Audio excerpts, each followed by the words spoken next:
92.7, 96.9 WRRV, the Hudson Valley's alternative. I am Nick, and I've got Kevin Farley on the phone. Kevin, what's up, man? How are you, Nick? Nice to meet you. Well, kind of. It's an informal meeting, but it's a meeting nonetheless. Kevin, going to be doing stand-up at the Food Stock Fund. It's the Laugh It Up Comedy Club right here in Poughkeepsie. Now, you come from an Irish family, right? Yeah, that's right. The Farleys are Irish. Yeah, the Laugh It Up Comedy Club is actually upstairs of Mahoney's Irish pub, so maybe you'll feel right at home. I don't know. Are you a pub guy? Yeah, I do love Irish pubs. I love them. Being in New York, there's so many of them. I love it. Oh yeah, I mean, I don't know if you're like a corned beef guy or what. I don't know, or like a Guinness dude or what. Maybe just the rite of passage for an Irish guy. Absolutely, both of them. Love both of them. How was the Easter weekend? Yeah, it was good. I had a lot of candy. My girlfriend made a scavenger hunt for me, so around New York, which was kind of fun. Oh. And I had to go in to find eggs in all these different places, or little packages and stuff. So that was kind of fun. Made it fun for me. Well, if you're new to New York, then it could have been tough then. I mean, how far did she make you go? Did you have to get on the subway or like? No, she didn't make it very far. It was only in the neighborhood, thank God. Otherwise, it would have been, that would have been tough. No, it was just 3 or 4 places, as much as I could handle. She knew that. And so it was only in the neighborhood, but it was fun. I need to rally some people on my side. Easter dinner or Easter brunch? Easter brunch. Easter brunch? Yeah. That's a thing. I always did dinner with the family. I don't, the brunch thing, I don't understand. I guess I don't know what it is. Well, I'm Catholic, so usually after Mass you go to brunch, so that was the way in our family, that's kind of what happened, Gotcha. All right, so New York native now, and how long have you been there? Well, only a few weeks. Actually, I moved, I was bi-coastal for a little while, and then now I'm full-time New York, so I'd say a few weeks, that's it. So you probably have not ventured upstate to Poughkeepsie that often, or have you? I'm not sure. No, not at all, no. You're going to love it. Yeah, I can't wait. You're going to love it. Now, so you're a Midwestern guy, right? Wisconsin? Wisconsin, yeah. I'm from Michigan. I'm a transplant myself. Yeah. How are you adapting to New York? Here's the thing. I love New York, but I feel like sometimes I'm like an alien, or I'm like in a Twilight Zone, and I'm just waiting for someone. I'm waiting for Rod Serling to be like, "This is all a dream." Is that right? Sometimes. Oh, no. Yeah, I feel more like that in L.A. Oh, okay. Well, I've never been there. Yeah, you'd feel like you're on Mars when you go to L.A. From a Midwestern guy, I feel much more at ease at New York than I do Los Angeles. Endless content here in New York. I can tell you that much. I'm sure you probably watch people, and you're probably got all kinds of bits. Yeah, man. It's like whenever I act over the top or go too big, I'm like, well, wait a minute. Have you watched the subway down in New York City? I mean, everybody's overacting. Yeah, there's people making a career out of like acting in the subway too. Exactly.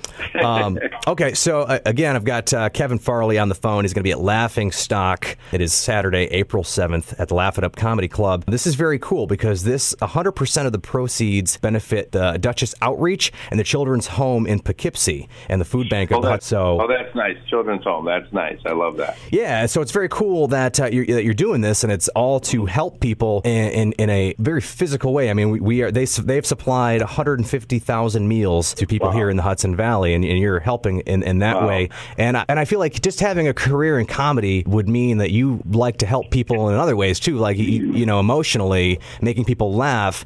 What point in your life is that something that you decided like this is what I want to do? I love making people happy. I love helping others. Yeah, I think way back in the day, I was at Second City, and I enjoyed the theater down there at Second City, and I wanted to pursue that kind of. I love live theater, first of all, so that's kind of what I started pursuing a long time ago. Then I got kind of in L.A. and doing the film and TV thing, which is more of a business. But the live theater, the live stand-up, feels much more. I feel more connected with people, and I feel like I'm actually connected and helping and helping people laugh. And you've been doing stand-up for years now, and I know you've got a lot of acting credits to your name. Have you ever just kind of taken a break and done the acting thing and not done stand-up? Yeah, well, I was primarily an actor first, and then I did stand-up maybe 2012. I've been doing it since then, so I find it. I'm still kind of new at the game, maybe 5 years or so, 7 years maybe. And yeah, I still find myself pretty new at the stand-up game, but I enjoy it, you know. And I'll always do both. I'll always act and do stand-up for sure. Yeah, and that's interesting that you said that about the live theater too, because I've seen you on YouTube and stuff. You're very animated. You're very physical, yeah. And I love that. And does that come from your theater experience? Or is that just you? Is that just the thing you've got? And can you turn that off? Well, I think that's a lot of who I am, and also, you know, trying to do what I learned at Second City and what I've learned from stand-up, being a stand-up for the last 7 years. So I try to use my body in a lot of my jokes. I try to use physicality in a lot of my storytelling. So I think it's effective. It's much more effective that way. I'm not a real great joke teller, so I try to use other things in my arsenal to try to get the point across. Yeah, well, they say pretty much, you know, well, what do I know? But stand-up is, you know, to be a great stand-up is to be a great storyteller. And I really think being animated like that, it really does help tell the story. I mean, you go back to like caveman times. That's how you told a story. You were real physical, and right. So I love that about you. Yeah, I think it does get effect. You're right. You think of cavemen doing that. They describe the mammoth. Yeah, exactly. I think it does help out with the storytelling, and if I can use my physicality in any way, I'll do it. Sometimes I do herky-jerky motions a lot and sort of funny little emotions, and I think people enjoy it. Yeah, and also from what I've seen, you talk about a lot about your life and your personal life in your acts. And one of my favorites was you said it was about your dad with a buffet huddle. Yeah. I love that. So that's true? Oh, yeah. He would really take buffets seriously. You know, he had a lot of rules for the buffet. That's for sure. Yeah, I mean, a buffet, it used to be like that. Like going to a buffet was actually like quite the treat. And imagine being a big family. Yeah, you're going to be spending some cash. Right. I feel sad, though. I feel like the buffet is do you feel like the buffet has lost its edge? I don't know. Yeah, they used to have better ones. Now it's like Golden Corral. And I don't know. Yeah. Remember a Ponderosa? Ponderosa was good, yeah. I was going to say, I don't know if that's been all over the country, but being a Midwest guy, you'd have to. I'm like, come on, I'm throwing this out there. And I didn't know this bunch. I didn't know that you were an actor first. So how do you auditions and stuff like that? Is that easy to you? I mean, have you ever gone to an audition and just be like, I aced that? I don't know what the process is like. Is there ever a time you're like, I nailed it? Or you're just like, well, they won't call me back? Well, you never really know, obviously, because there's so many things that are involved. You know, the politics of the show and whether or not the director's niece wants the part, or, you know, something like that. There's always those political things that go into any kind of part that you get. And then, you know, whether or not you nail the part is sort of irrelevant. But yeah, you try to nail every audition, but there's so much that goes into it. And I try not to think about it too much. Yeah. How do you not? How do you turn that off? I'm pretty stupid, so I can not think of things pretty easily.